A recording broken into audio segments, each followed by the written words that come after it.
Could a human lung be grown in a lab, and would that ever end the organ shortage? Here's the wild part. Researchers say they've already built one, using lungs that couldn't be transplanted as is.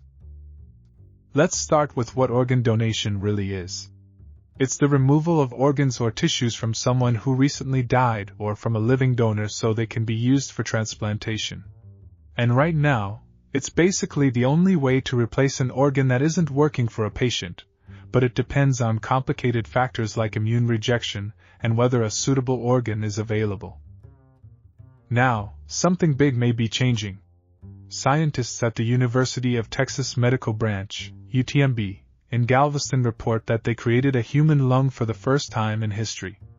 The lung was made from donated lung tissue from 2 children who died in traumatic circumstances. Because of the damage, their lungs weren't suitable for standard transplantation. So instead of giving up, the team used a clever 2-step process.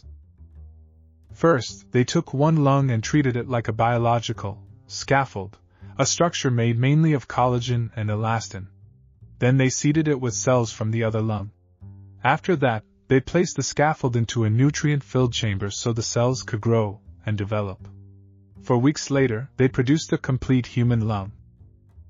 It wasn't identical to a natural lung. According to UTMB researcher Joe Nichols, it was a bit more pink, felt softer, and was less dense than what you'd expect in the body.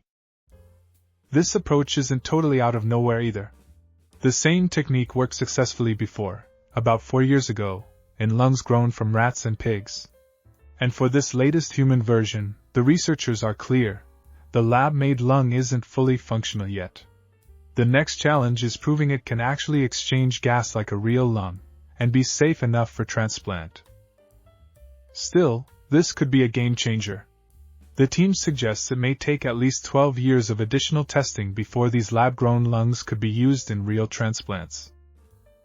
So the real question is, when we can rebuild organs instead of waiting for donation, how will healthcare and our expectations change?